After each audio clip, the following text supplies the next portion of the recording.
السلام علیکم۔ آج کا ہمارا ٹاپک ہے vernacular language. Vernacular language basically ایک لوکل اور کامن لینگویج ہے جو کہ ہمارے آرڈینری پیپل یوز کرتے ہیں اپنی ڈیلی روٹین میں۔ یہ کوئی اسٹینڈرڈ یا فارمل لینگویج نہیں ہے جیسے کہ انگلش ہے اور اردو ہے پاکستان میں۔ ہم اپنی فارمل سیٹنگس میں لائک جاب انٹرویوز کے لیے یا آفس میں یا اپنے ٹیچرس کے ساتھ، پرنسپل کے ساتھ اور ڈیورنگ دا پریزنٹیشن ہم انگلش یا پھر اردو یوز کرتے ہیں، لیکن جو ہماری ورنیکولر لینگویج ہے وہ ہم مارکیٹ پلیس میں، اپنے گھر میں، اپنے دوستوں کے ساتھ، اپنے فیملی ممبرس کے ساتھ یوز کرتے ہیں۔ لائک پاکستان میں جو سرائکی ہے، سندھی ہے، بلوچی ہے اور پنجابی ہے، یہ ہمارے پاس ورنیکولر لینگویج ہے۔ اب ایک جو اسٹوڈنٹ ہے وہ اپنے یونیورسٹی میں اپنے ٹیچرس کے ساتھ کمیونیکیٹ کرنے کے لیے، اپنے کلاس فیلوز کے ساتھ کمیونیکیٹ کرنے کے لیے وہ اردو یا پھر انگلش یوز کرتا ہے اور بہت فارمل طریقے سے یوز کرتا ہے، وہ فرینڈلی یوز نہیں کرتا اس لینگویج کو۔ لیکن جیسے ہی وہ اسٹوڈنٹ گھر آتا ہے اپنے گھر والوں کے ساتھ، اگر وہ پنجابی اسپیکنگ ہے تو وہ پنجابی بولے گا، انگلش یا اردو نہیں بولے گا۔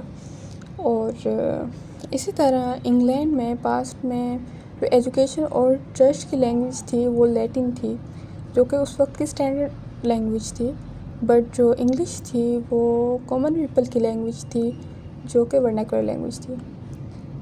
اب جو ورڈ ہے ورنیکولر وہ لیٹن ورڈ سے لیا گیا، ورنیکولس سے، جس کا مطلب ہے نیٹو اور ڈومیسٹک۔ اسی طرح جو ورنیکولر لینگویج ہے وہ اسے ہم کہتے ہیں نیٹو لینگویج یا پھر ڈومیسٹک لینگویج۔ اب فرسٹ ٹائم جو یہ لینگویج تھی، ورنیکولر لینگویج تھی، وہ اینشنٹ روم میں انٹروڈیوس کی گئی تھی in order to describe the language of slaves. جو وہاں کے سلیوز تھے ان کی لینگویج کو کوئی نام دینے کے لیے یہ لینگویج یوز کی گئی تھی۔ اس کے علاوہ کیا نام ہے، 1972 میں ولیم لیوف نے ورنیکولر لینگویج کو اس طرح انٹروڈیوس کروایا: دا vernacular language is the style in which the minimum attention is paid to the speech۔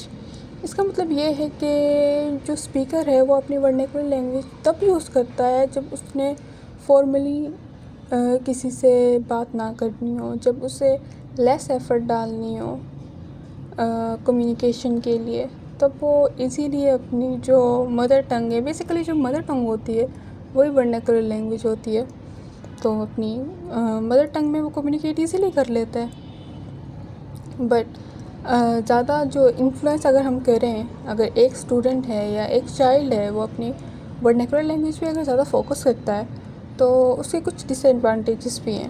اگر وہ کیا نام ہے فارمل لینگویج نہیں سیکھتا اور اپنے سارا فوکس اپنی جو مدر ٹنگ ہے، جو فرسٹ لینگویج ہے، اس پہ ہی رکھے گا، تو اس کے لیے کچھ ڈیفیکلٹیز وہ آگے جا کے فیوچر میں فیس کرنی پڑ سکتی ہے اسے۔ لائک جاب انٹرویوز کے لیے اسے انگلش ہی بولنی پڑے گی،